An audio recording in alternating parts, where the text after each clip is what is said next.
7वें वर्ष में यहोयादा ने हियाव बांधकर यरोहाम के पुत्र अजर्याह, यहोहानान के पुत्र इश्माएल, ओबेद के पुत्र अजर्याह, अदायाह के पुत्र मासेयाह और जिक्री के पुत्र बलीशपात, इन शतपतियों से वाचा बांधी।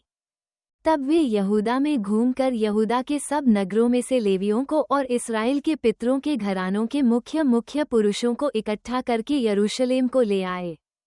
और उस सारी मण्डली ने परमेश्वर के भवन में राजा के साथ वाचा बांधी, और यहोयादा ने उनसे कहा, सुनो, ये राजकुमार राज्य करेगा जैसे कि यहोवा ने दाऊद के वंश के विषय कहा है।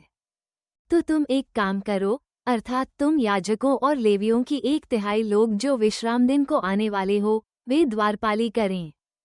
और 1/3 लोग राजभवन में रहें और 1/3 लोग नेव के फाटक के पास रहें, और सब लोग यहोवा के भवन के आंगनों में रहें।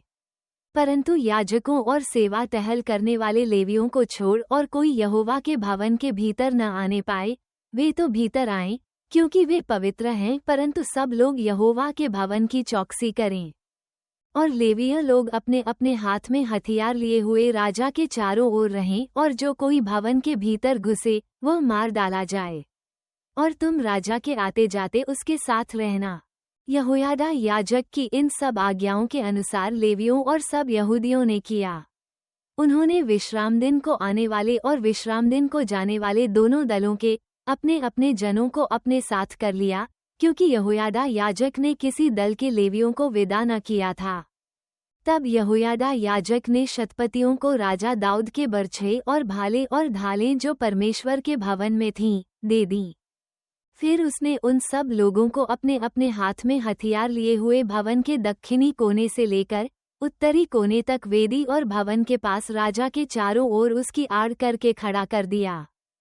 तब उन्होंने राजकुमार को बाहर ला, उसके सिर पर मुकुट रखा और साक्षीपत्र देकर उसे राजा बनाया, और यहोयादा और उसके पुत्रों ने उसका अभिषेक किया, और लोग बोल उठे, राजा जीवित रहे। जब अतल्याह को उन लोगों का हल्ला जो दौड़ते और राजा को सराहते थे सुन पड़ा, तब वो लोगों के पास यहोवा के भवन में गई। और उसने क्या देखा कि राजा द्वार के निकट खंभे के पास खड़ा है, और राजा के पास प्रधान और तुरही बजाने वाले खड़े हैं, और सब लोग आनंद कर रहे हैं और तुरहियां बजा रहे हैं, और गाने बजाने वाले बाजे बजाते और स्तुति करते हैं। तब अतल्याह अपने वस्त्र फाड़कर पुकारने लगी, राजद्रोह, राजद्रोह।